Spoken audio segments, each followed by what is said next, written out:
came close to a game-ending interception. Well, that's about as demonstrative as you're going to see Eli Manning.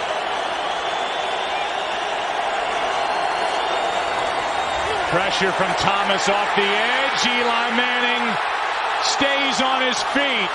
Airs it out down the field.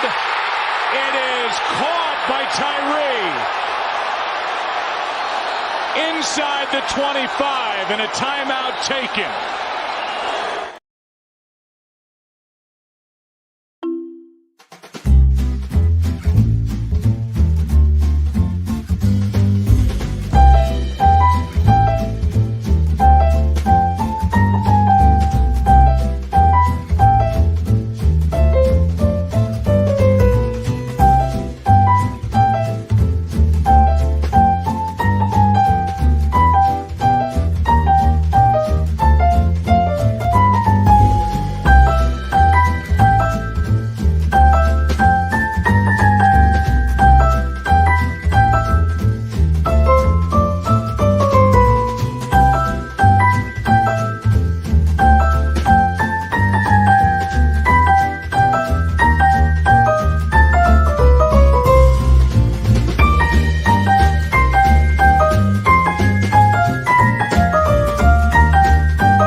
Popcorn World. Popcorn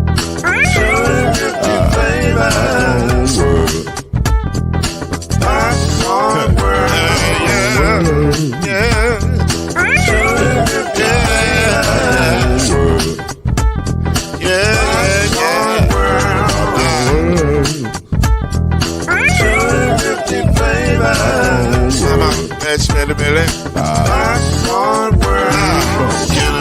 Now, yes, I can. So you can get this groove in the back of a can. You can make it round the world and it holds in your hand. Popcorn World. 250 flavors gonna make you smile. 250 flavors gonna make you smile. 250 flavors gonna make you smile. I said popcorn make you smile. Ah. Popcorn World. Popcorn World. Popcorn World.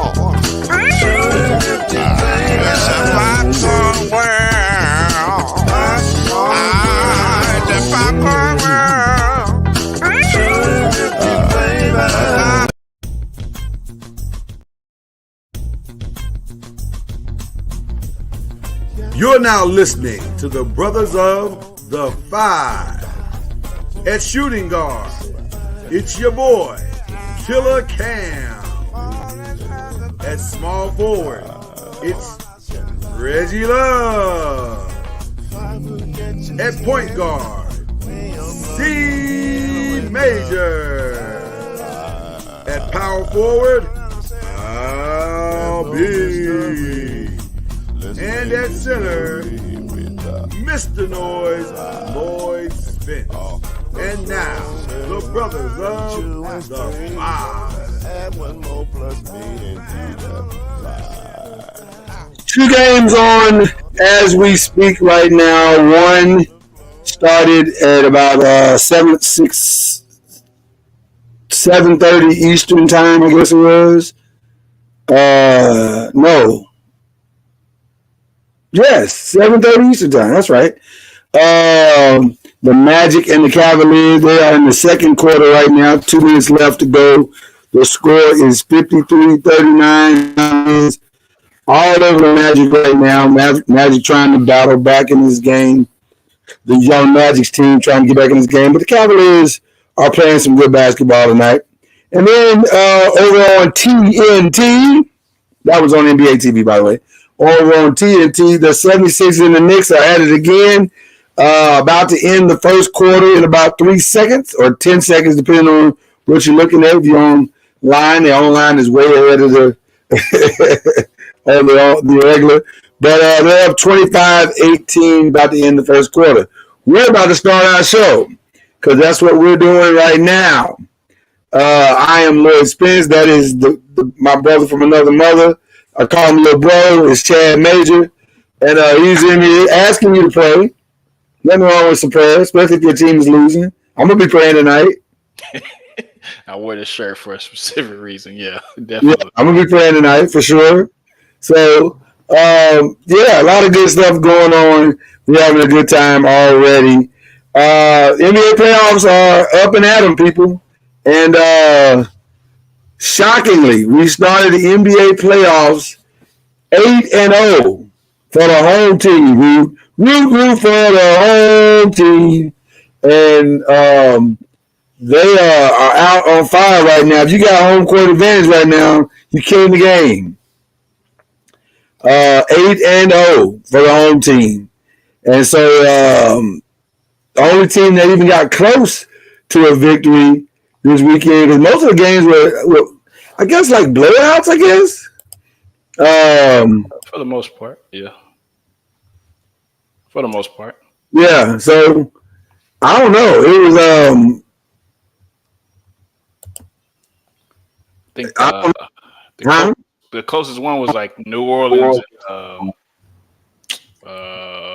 New Orleans and who did they play? Oklahoma City. Yeah, I was just gonna say New Orleans and Oklahoma was the only game that kind of came down to the wire. And New Orleans definitely had a chance to win the game late. But nonetheless, they came up a little, just a little bit short. Yeah, just a little bit short. But opening first game ones, Chad, Saturday, Sunday, what were your thoughts? I mean, they pretty much kind of started like we said they were going to go. I mean, they had Cavs and the Magic, which on the West first. Oh, I'm sorry. Yeah, that's okay. Question one. I meant Timberwolves and the Suns. Yeah. Anthony Edwards kind of, put his stamp on the game, and him and KD were dueling. And I think, you did say that, the Suns were going to have some trouble, which, they did. And, it's one game, yes, but we'll see what. Chad, what was the thing that they couldn't do? They couldn't play defense. No defense. Oh, imagine that. No defense. And before we finish, Chad, did our brother not say you better show up on Monday? Yeah, he did. In the words of Cam, it's cool what he do, huh? I don't see it. I don't see him. Yeah, I'm calling you out wherever you are. Yeah, the Lakers and the Nuggets. I mean, y'all going against a machine. Even though AD did kind of cancel out Jokic's points and everything, I think you guys need to at least have a little bit more firepower off the bench. Well, listen. Let's be clear. We got snowed. All right. We allowed ourselves to believe that D'Angelo Russell was a different man. We were like, oh my God, he's hitting his threes now. Everything's better. We can really make a run at this. We can really do this. And here's what we didn't realize. Because I also thought his defense had gotten better. And I guess against different teams, it is better. But against the Nuggets, not so much. Yeah, you got to play. You got to play pretty good against the defending champs. You got to, especially when you're not shooting the ball well, and you're coming out 2 or 6 in the second quarter or whatever. You got to go to the other side of your game and put more emphasis on that. If I'm not scoring, okay, then Jamal Murray, you're not scoring. So I'm gonna put pressure on you. I'm gonna foul you. I'm gonna make you. I'm gonna make your day long. But you cannot score, and he's not score, and he scored. Are you saying he's a one-sided player at this point? It's the same problem. Like I said, we just got lulled into a false sense of reality, and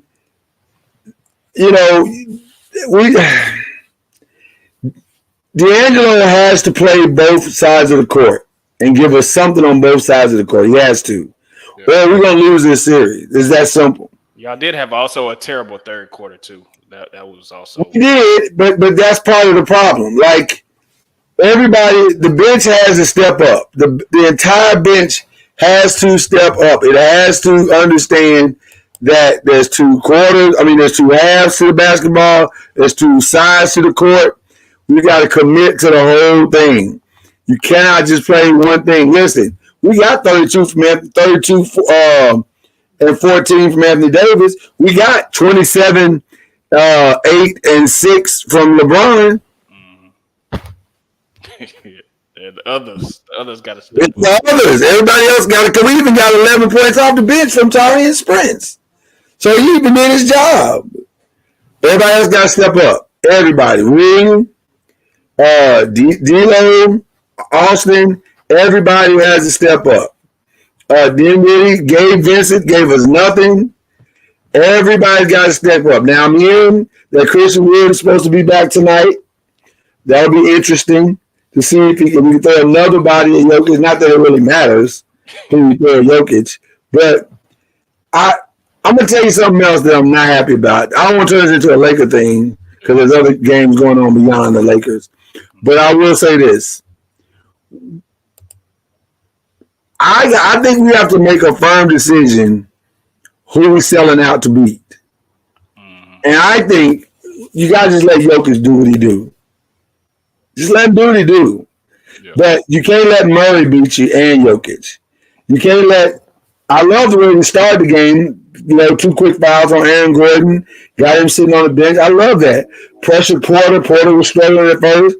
We got to keep that pressure on those guys for the entire game. Got out to a great lead and then just squandered it away. We've done that a couple of times playing this team this year. Got out to great leads, 14, 18 points, and then we squandered the lead. Got to get that lead up and keep it and hold it. So it's a tough listen. It's easier said than done, but that's the formula. That's the formula. You just need to pray. We need to pray. We got to pray just to make it today. You know what I'm saying? So hopefully that dance was as good as my sound is right now. I hope my sound and my dance were really good. What do you think of the Dallas Mavericks and the Clippers? Do you think it was just a one-off?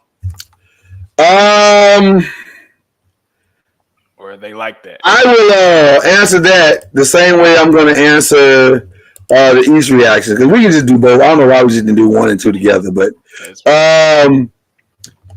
I think anybody can get hot on any given day. And James Harden caught fire, played well all the way across the board, and they built up enough of a lead to hold them off in the second half. Same thing with Bucks and Indiana. I think Dame Lillard for sure caught fire, looking like Portland Dame Lillard for the first time all year. And they built up enough of a lead to hold those guys off in the second half. But if you're asking me who can bounce back quicker, I would say it's Dallas. I think Indiana's style of play is going to be a problem. I didn't realize, admittedly, I would say I have not watched a lot of Indiana games this year. So I was not unaware that they score fast, but I was unaware that they scored that fast. And I'm going to tell you something. Kenny Smith said something, and I'm going to give him the credit that's due him because I think he deserves it. But he said, you can score so fast that you're not really playing in a rhythm and you're not allowing yourself to really get good shots. And I think Indiana plays entirely too fast. I think in the playoffs, you have to value possessions a little bit better than what they're doing. And so I don't know, but at the same time, I also agree with Chuck that said, I don't know if they're going to change their style. I don't know if they can change their style. But I think they got to figure out a way to slow the ball down and get better shots. Still play fast, but you got to get better shots than that.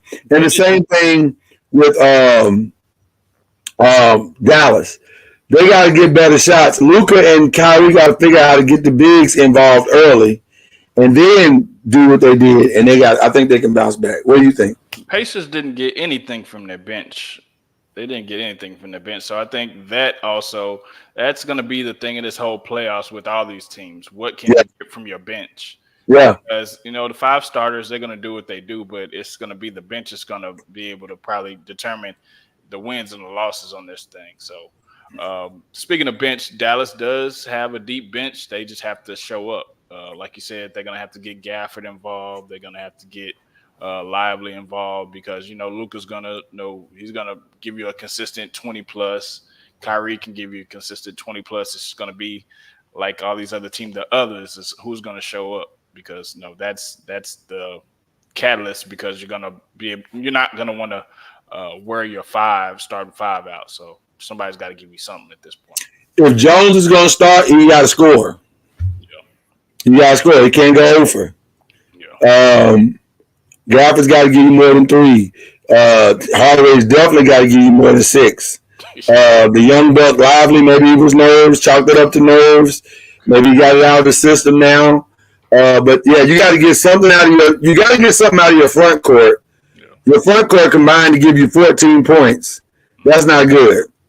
And only an additional 9 points off the bench. That's not good. So you got to get some help, man. I mean, Mavs got to get some help. I believe the team that's closest to bouncing back from their first game, I think the Pelicans played a decent game, but they can play better, and they may be able to steal one. Yeah, and they're also missing 20 points that's not there, which that could have easily made the difference. Zion could have. Oh, for sure, for sure. But they got it. But they played without. But I don't want to use that as an excuse, bro, because honestly, they played more without Zion than they had with him. So I think they got enough firepower to step up and make a moment happen. Now maybe some of that was fatigue. I don't know, but they got to get in there and battle this next game, and because I think they can beat them, but you got to do something about Chet Holmgren around the basket, and CJ's got to be CJ. CJ's got to play better. Like it's just. He's got to step up. So it was Brandon Ingram only scored 12 points. That he was coming back off an injury, I believe. So that's kind of uncommon as well. So Yeah, but in the last game, he was good. Like, he was really good in that last game. So, I don't know if that was just fatigue and the injury, but they got to have a sense of urgency if they want to crack this code. But all in all, an interesting first game for everybody.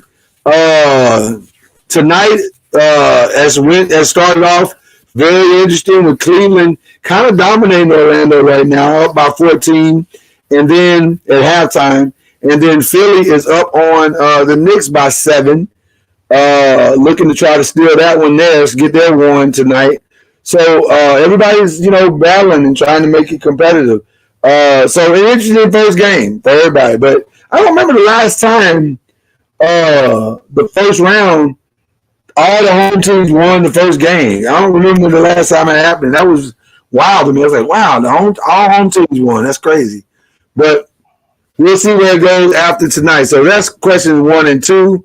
Let's get into question 3. Ladies and gentlemen, happy draft week to everybody. This is the moment in NFL fandom where everybody gets to hit the reset button and go, boop, 0-0. We all start from the same playing field. Everybody has a chance to win a Super Bowl. Everybody has an opportunity, except for the Dallas Cowboys. But I'm kidding. I kid because I love. just this show is biased, man. You know, I had to do it. I'm gonna contact HR. This show is biased, man. It is. All listen, real talk, we are. But all jokes aside, it's going to be an interesting, probably one of the more interesting drafts we've seen in the last 10 years because, honestly, past number 1, maybe number 2, not 100% sure how this is all going to play out. And then the thing that makes it most interesting is question number 3. Seems like a lot of people want a quarterback. Quarterback is ruling the day right now. And so I got to ask my brother over here, how's this going to play out? Who should leave the first round with a quarterback, and how will they do it? Or, and I want to add this in, are there some teams that shouldn't take one in the first round, but should wait and maybe try to get their guy in the second round? So I don't know. I'm curious to know what your thoughts are, Chad Major. So let the people know. And I don't know. Let's talk about it, brother. Well, who should not lead the draft without a quarterback? We're gonna start with Washington. You do not lead the draft without a quarterback because right. I currently have one right now. Also, New England. You need to draft a quarterback as well. But now New England has let's go. I want to put up another graphic because I got this one up that says that had like a mock of the top 10. But I got one also that has the first 54 picks. Okay. So I want to show that one real quick. And the reason why I'm showing that one, little bro, is because I'm curious to know what you think. Because New England, technically, they could kind of wait. Like, they're at 3. And I think they pick after the first 4 quarterbacks, though, there's a drop-off. So why wouldn't you want to get if you're looking for a starter. Yeah, exactly. Right. They need a starter. They need one. I don't know if they do need a starter, but I don't know if they need a lot of stuff. Yeah. We need a lot of stuff. They do. Like, quarterback is one of many things that we need. So do you mortgage the farm and well, it's not mortgaging the farm because they're in the third spot, so they get one of those premium quarterbacks. You don't have to do anything if you're New England or you guys, unless you want to trade up. They can move back and get a whole bunch of other stuff. Yeah. Because this is where it's gonna really get interesting. Like, I think 2 and 3 could be very, very interesting. Because everybody's hearing Minnesota is going to try and move up there. Everybody's hearing the Raiders are going to try to move up there to that spot. We might. I don't think we will. I think I'm for all that I'm hearing, we're hoping a quarterback falls back to us, which I'm really praying that happens as well. I'd rather that than we give up very valuable draft capital to go get somebody that may or may not pan out. So I don't know, man. I don't know if you're supposed to give up capital for this, but at the same time, if you're somebody like New England who needs everything, I mean, you need receivers, you need linemen, you need running backs, you need everything. Why not get everything a haul and you know, I don't know. They can still do that though. They can still do that and still pick their quarterback in the first round.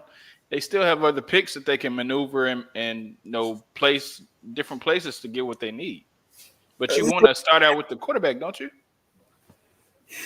You can't win without a quarterback.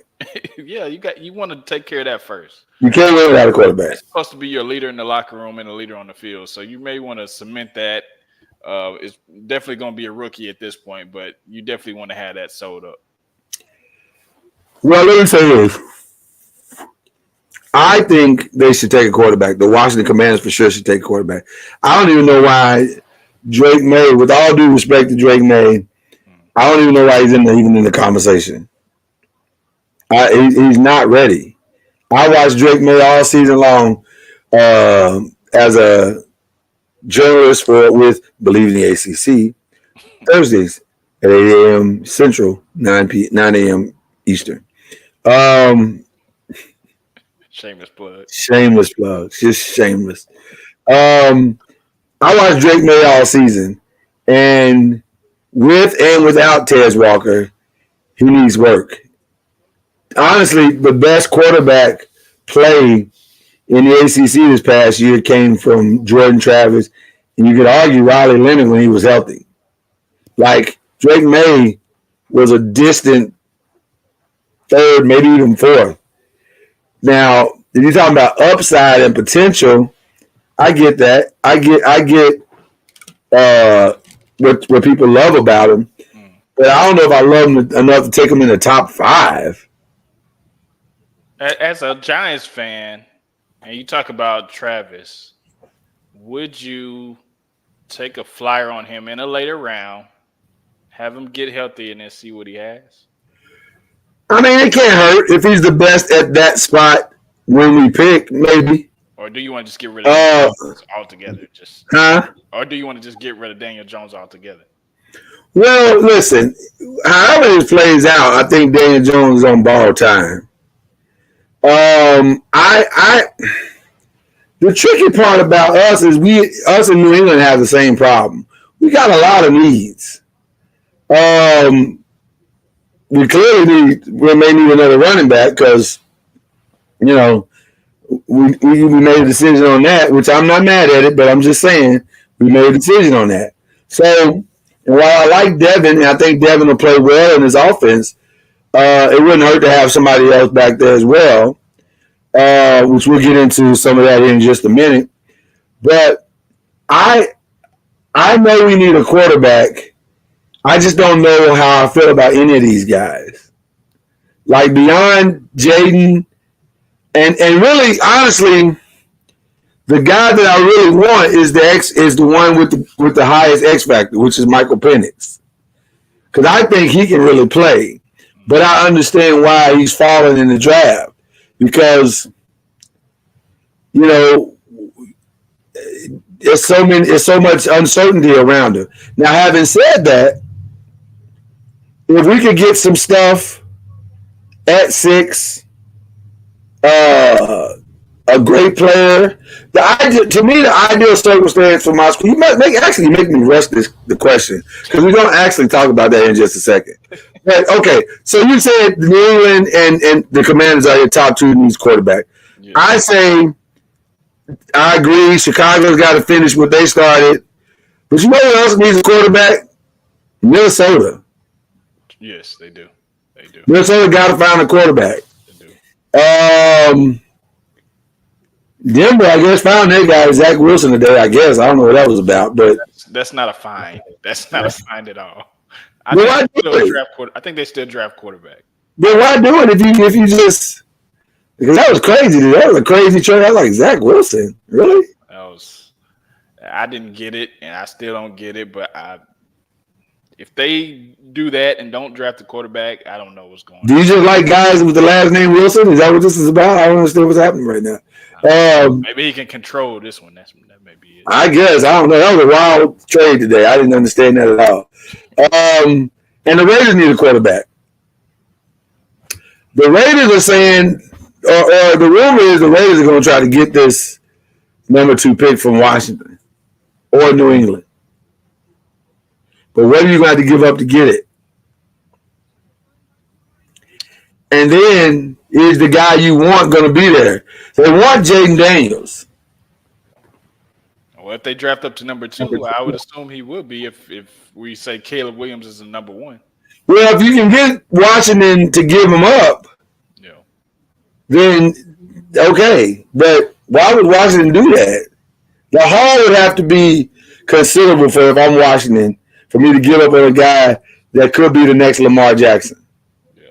Well, it depends on how their scheme is and if they figure out if he fits the scheme. If not, then I'm going to pass to find somebody that fits my scheme. So. And I would say to you, whatever Jaden Daniels is, that's your scheme. Yeah. Don't be trying to build up. Don't be trying to fit him into nothing. Well, Baltimore is giving everybody the blueprint with a quarterback of this type. You don't put this guy in the scheme. You build a scheme around him. Well, Lloyd, as a Cowboys fan, I hope they pass on Jaden Daniels because I don't want to see him twice a year either. Anyway, listen, as a Giants fan, I concur. I would prefer to go a different route. So, but I think they're going to have to. Whoever moves to that number 2 spot, they got to give up a haul. I'm talking about a couple of number 1, maybe 3, some other picks in later rounds or 2nd, 3rd, 4th, 5th, whatever. But you got to put an attractive package together to make that happen. So, but I think those are the most desperate teams to get into that spot, which brings us to number 4. And how do you think this thing's going to unfold? So I want to pull up the first mock that we had. Is this it? There it is. Okay. I found my answer kind of interesting. I always find your answers interesting, little brother. Let me just tell you. This is from Charles McDonald of the NFL and Nate Tice of NFL.com. I'm sorry, not NFL.com, Yahoo Sports.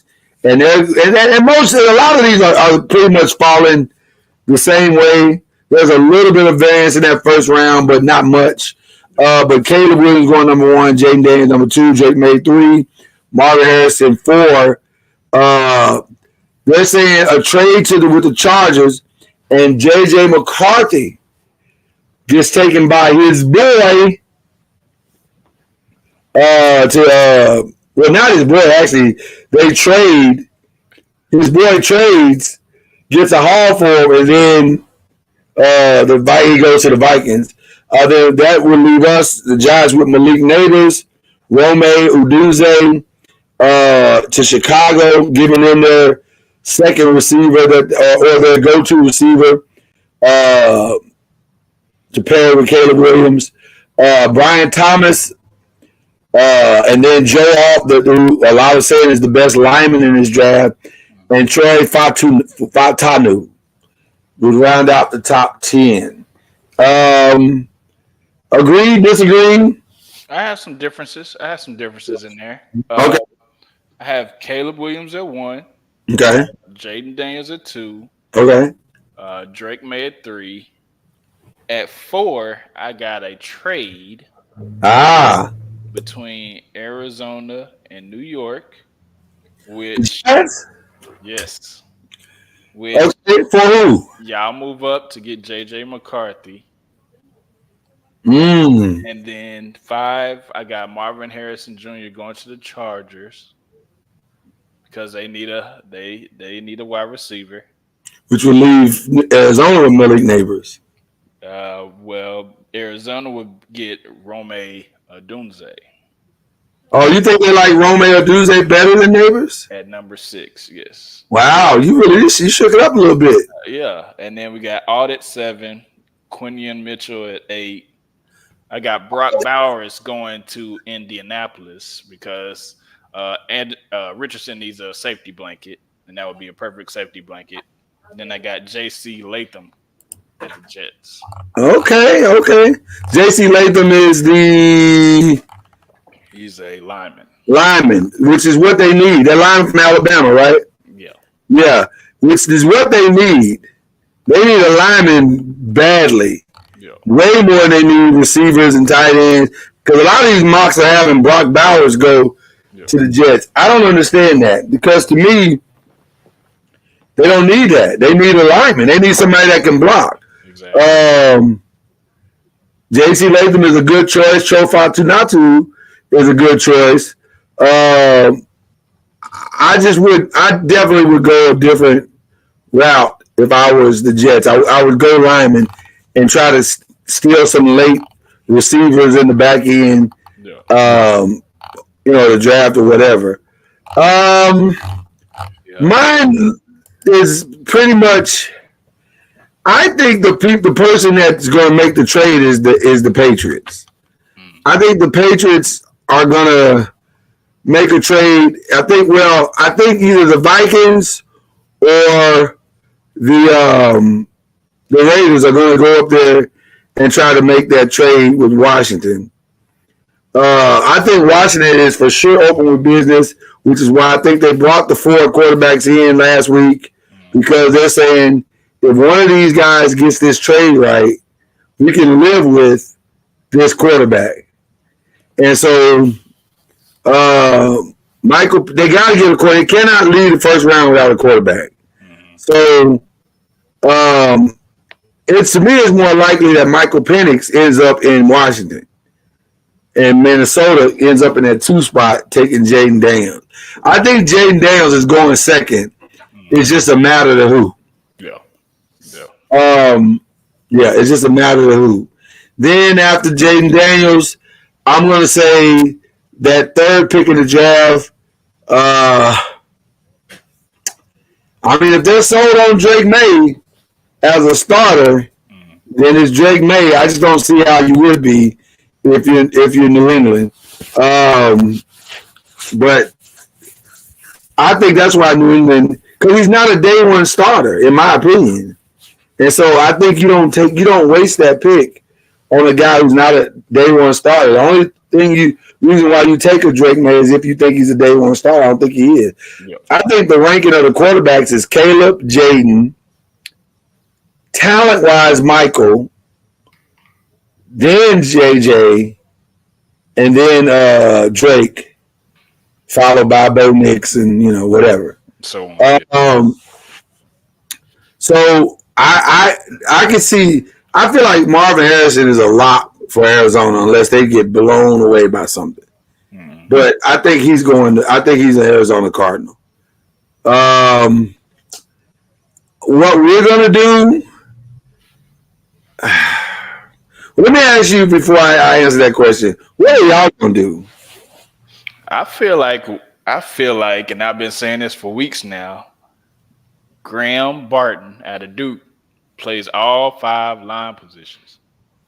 We need somebody that protection. Yeah, you don't have to move Tyler Smith anymore. Put him where he needs to be, or you can move him tackle guard, whatever. Graham Barton can solidify whatever we need. So I think we need to shore up that line for whoever's going to be running back. I have no idea. But we need to make sure the line is straight and protect Dak at all costs. And to be fair, some of the mock drafts that I've seen do have Graham Barton going to that spot, which would be very, very interesting. I see. Ours is a little more challenging because ours is contingent upon what happens before us. So, and this is where I'm really torn because. Well, if you're going to keep Daniel Jones, then you're going to need to go wide receiver, right? If only if the quarterback we want is not there. And I've heard Drake May conversations, which I don't like. I've heard JJ McCarthy conversations, which I like a little better. It depends on how bad. Here's the X factor of the whole thing with the quarterback in the first round. We have to decide, or not we, but Brian Daboll and Joe Shane, general manager, they have to decide is Daniel Jones their guy. And if he is their guy, then this is a no-brainer. This is easy. It's Malik Neighbors, and we move on. But you have to decide that he's your guy. And so, if he's not your guy, then why do you think one of those other guys can be your guy? And that's the real question of the whole first round. If you think J.J. McCarthy could be your guy, then because J.J. McCarthy has flourished when he's had weapons. Facts. We ain't really got that many weapons. We got weapons, but not like other teams that have weapons yet. Yeah. And so, do you want to forego? And by the way, got a chance to take a deeper dive into Malik Neighbors, into Rome Odunze, into Brian Thomas a little bit more. And there was one other receiver that I looked at as well. Who was it? Was it I'm trying to remember the other. Brian Thomas, that's what it was. Did I say Brian Thomas? Nah. Yeah, Brian Thomas, that was the other one. Brian Thomas is actually the faster of the group. Seeing as he's at the top, I didn't see that. Yeah, he's actually the faster of the group. But he's more of a. I don't see him as more of a possession, and he's big too, 6'4", 203.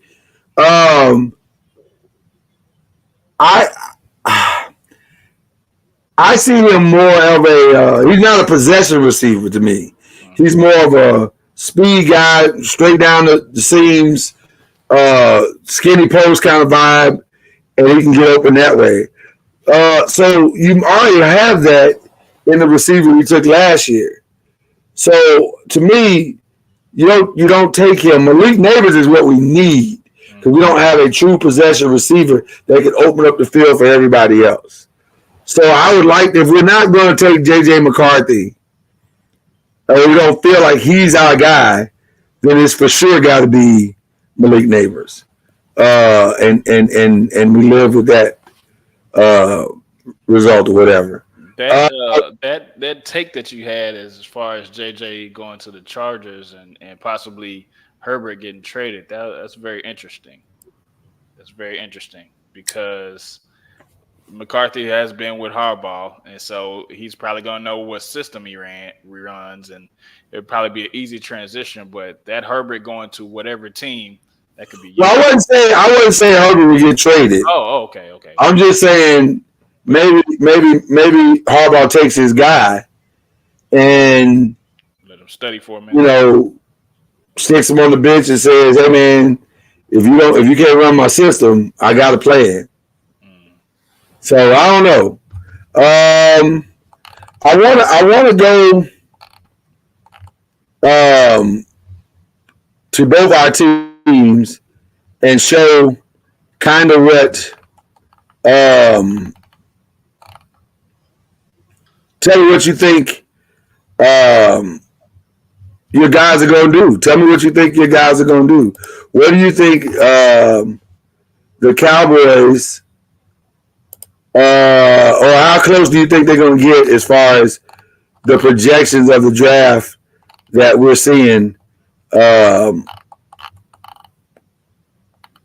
First, popping up in the screen. And I apologize. I'm going to have to let me do this real quick. No problem. The Graham Barton thing, I think that's priority number one. And then after that, I think we need to go running back. We need to get one of the running backs, that are going to be quality running backs and shore up that at least, because I know we signed. Who did we sign? Some Deion Freeman or somebody. I think, and that's not going to cut it. We need to have another running back there to be able to, at least help and do a running back by committee if that's what we're going to do. But PFF has Jonathan Brooks from Texas going 56 to the Cowboys in the second round. I like Jonathan Brooks. He's a sizable back. He's 200 pounds, so he's kind of big. He's coming off an injury, right? I thought he was coming off an injury or something like that, right? I think he's coming off injury. So I don't know. That's an interesting pick, though, because if he can get back to 100%, then he could be interesting there. That would also mean, because where do they have him ranked as far as the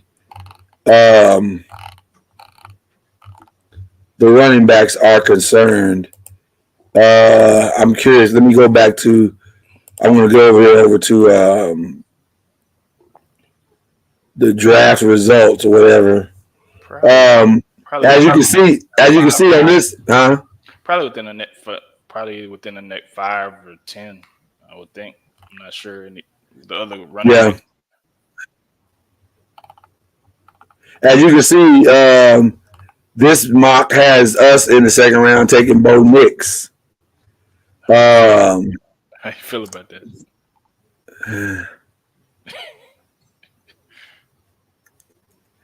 I'm not crazy about it.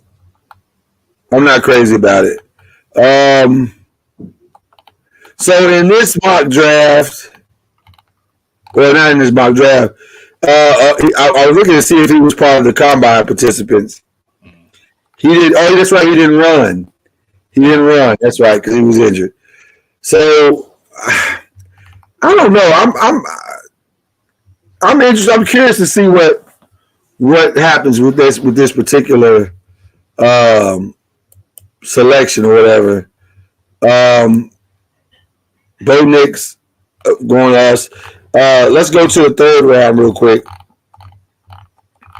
In the third round, they got us taking Max Melton at cornerback, and the Cowboys taking Roger Rosengarten, a tackle. Never heard of him. Never heard of him. Where is Roger at? Are we still in this? Tavondre Threat, by the way, Sweat may have cost himself a ton of money, by the way. There he is. He's out of Washington. Roger Rosengarten is out of Washington. And so he would come in and take Tyron Smith's place. Okay. How do you feel about that? I mean, yeah, we need a tackle. So, I mean, he was on a championship team. So, I mean, I guess I can feel good about it. I can feel good about it. We need a running back. So, if Brooks is not there, I want them to try to see where Corum's going to land. Okay. In the what round is this? Fourth round. I don't think we have a pick in the fourth round. We don't either. And y'all have one in the fourth. Okay, so we'll move on from the fourth. In the fifth round, they have us taking in this particular draft. Or do we have a pick? Yes. Will Shipley, which I would love. That'd be a great pick. I like Will Shipley. Probably be a decent third round back. Can put him in some nice catch and run situations. I'm a Will Shipley guy. And then as you guys taking Trayvon Wallace out of Kentucky, good decent linebacker. He would come to follow you guys in the 5th round. In the 6th round, they have us taking Trey Taylor from Air Force, and Cowboys will take let's see, Zachary Franklin, wide receiver from Ole Miss. Have you seen him play? I have not. I'm still actually doing a deep dive into some of these guys and where they finished in the combine, or if they ran in the combine, and what their numbers look like. So, just some names of mention while we're here. I'm just curious to know. I'm interested to know where some of these guys may go. Would you take an early fly on Xavier Worthy? Because you can't coach 4.21. You cannot. I think I would if I don't necessarily see him in the offense, but maybe kick return, punt return, because that's a lot of open field that he can utilize. So just depending on where I would fit him, I would at least try him there first and see if we can go into the offense. I agree 1,000.2%.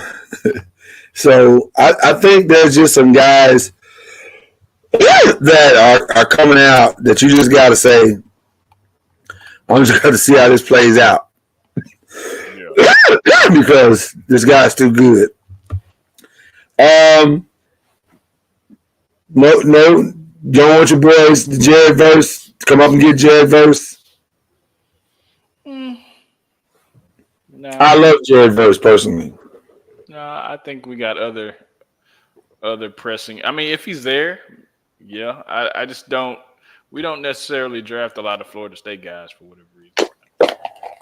I wouldn't mind us taking him because we got to do something to set Kayvon Thibodeau free from these double teams, and it just doesn't feel like Aziz Allure is going to work out.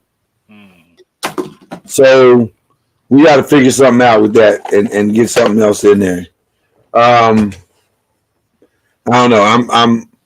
I'm very curious to see where that goes. What do you think of some of these legacy guys, the Brendan Rice and then the Jeremiah Trotters? What do you think about Well, I think you can get some of those guys later if you can get them.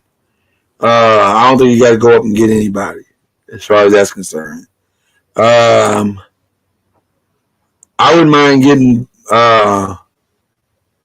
maybe Byron Murphy and setting him next to Sexy Dex and see how that turns out. So, I don't know. There's a lot of great players, and I think there's a lot of plug-and-play guys in this draft. And so I'm very curious to see how this all plays out. But that first pick is going to set the tone for the entire draft for us. And it is. How we handle it, I don't know, man. I'm very curious. Caleb Williams, like, they put a lot around him already to have him succeed. Like, is there any point that he still fails after all this stuff that they put around him, all these moves? I am not the biggest Caleb guy, so fails is a strong word. I don't want to say fails. I think he may have a typical rookie season. I don't think anybody should expect a C.J. Stroud breakout this year from Caleb Williams, because I just don't. I think the Bears are a little ways from that. If anybody's going to break out, it's whoever lands a quarterback at Minnesota. They got everything. So that quarterback, whoever that is, could have a breakout season. But yeah, I think Caleb is going to have a typical rookie season. I don't know if it'll be Bryce Young-esque, but I think it will be a challenging first season. By the way, Dak said he is unbothered by his negotiation circumstances. That's good or bad to you?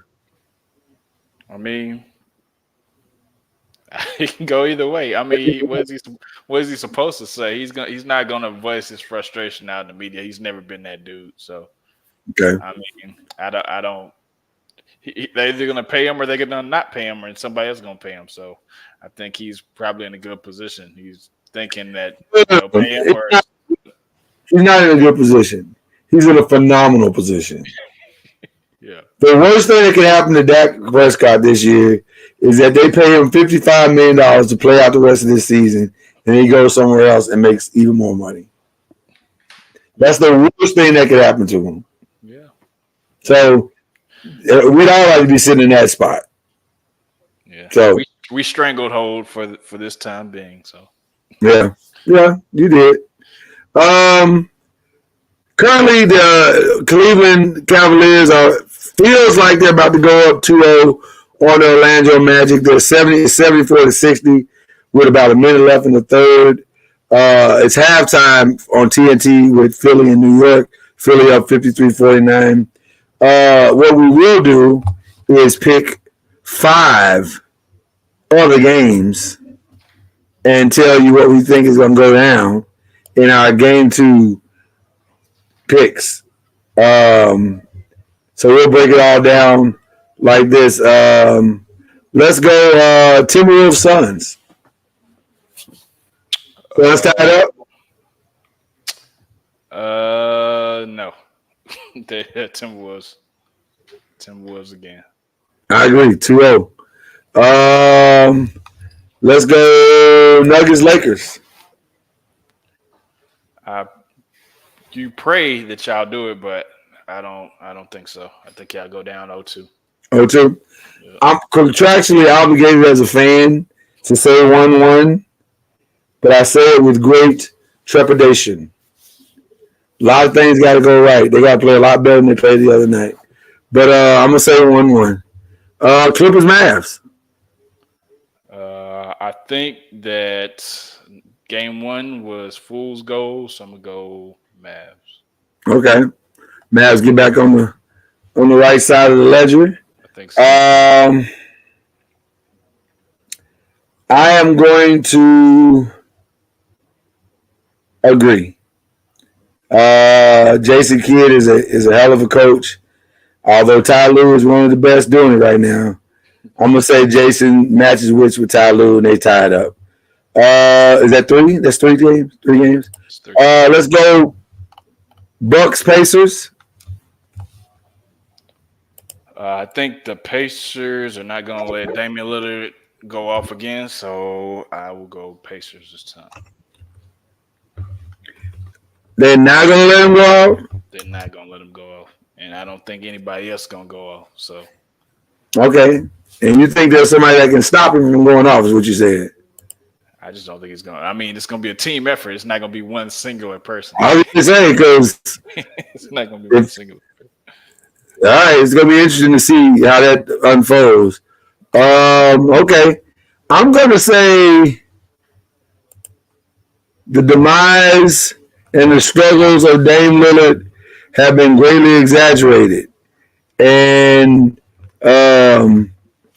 I say the Bucks go up 2-0, headed out the door to Indiana. So, yeah.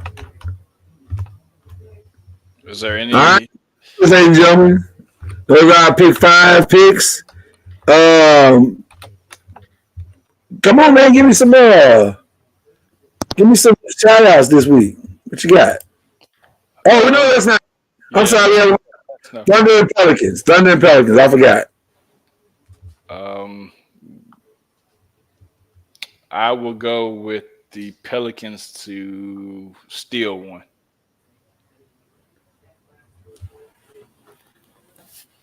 Pelicans steal one. I agree. 100%. All right. Now we're doing our shout outs. Cool. First and foremost, I want to shout out my grandmother who on Friday turned 89 years old. Okay, Grandma. Yeah, definitely she putting up numbers out here. She's trying to catch your grandma. So definitely putting up numbers. So happy She's moving in the right direction. moving. Definitely. Also, I want to shout out who I had the pleasure of watching Saturday night, Mr. Ryan. Don't call me crazy, Garcia, who Yeah, I might be crazy. who picked up a shocking victory. Maybe, well, to some people shocking, to some people others not. Over how he beat Devin Haney. Shout out Ryan Garcia, and even though he didn't get the belt, you still got your money in the win. So shout out Ryan Garcia, and shout out Cam and Reggie in their absence, and all the Five Nation, and always holding it down, my brother. So That's right. that's my shout outs, brother. I'm gonna go a different route tonight. While you were sleeping, while you were doing whatever you were doing, history got made last week in that Morgan Price from Fisk University. Fisk just started their gymnastics program about an hour and a half ago, but it got so good so fast. And Morgan Price won the all-around national title, making her the first HBCU gymnast to ever do that. But she murdered. I mean, she bodied them on the vaults, on the bars, on the floor, and the all-around, and outscored everybody. Though LSU won the whole national gymnast title, so that was my second shout-out. But Morgan Price individually is a national collegiate champion. She won the individual, outscored everybody else, and did her thing and represented Fisk University. You heard me correctly. Fisk University. So shout out to Morgan Price for making history and doing it from the proud seats of an HBCU. You think Olympics in our future? I would have to think so. Yeah. Yeah. That she at least get to have a conversation with him at trials. You know what I mean? I think so. I would think she's beastly with it. So let's see. Yeah. So shout out to her.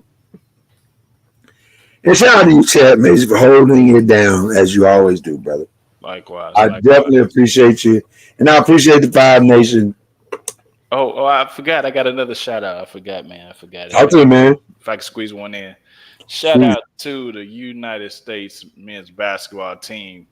They got the 12 best people on the team, and hopefully they can lock down this gold medal because the Olympics is coming up. So don't tell Kyrie that. Well, I mean, he got an argument. He definitely got an argument. Well, it's an argument at least. He got an argument. I wonder how much of his situation is because of his stance on things. Could be. They just don't want to deal with that. It could be a distraction playing in the Olympics, yeah. Well, not only that, to my knowledge, he still ain't vaccinated. It don't matter anymore at this point. Well, no, it matters. I think you have to be to play international. I think. Yeah. Okay. So I don't know. I just think he just. Listen, I love what he's done this season. I think he's been a model citizen, and I don't think he should be punished for whatever he believes. But I think he is being punished for whatever he believes. So that's just my opinion. But shout out to him nonetheless. And then I guess my final shout out is shout out to Chris Brown for keeping it salty. Golly. I'm just saying. Yeah. I thought Drake and Kendrick Lamar was bad. That it got badder than bad. Like I'm just like, what is happening? I mean, this is all Cat Williams' fault. All of this is Cat Williams' fault. We blame Cat Williams for all of this. Okay. I'm so mad. Show him a green screen. Okay. All right, we out here, man. Y'all have a wonderful evening. Five Nation, we appreciate y'all so much. Keep keeping it funky, y'all. We appreciate y'all. And we'll be back next week. Peace.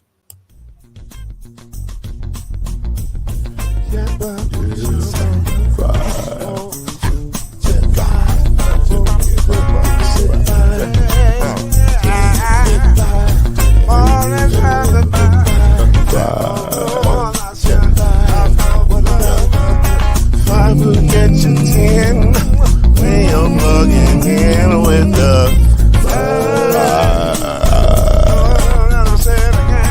there's no mystery. Let's make history with the the strongest. 2 and 3. Add 1 more plus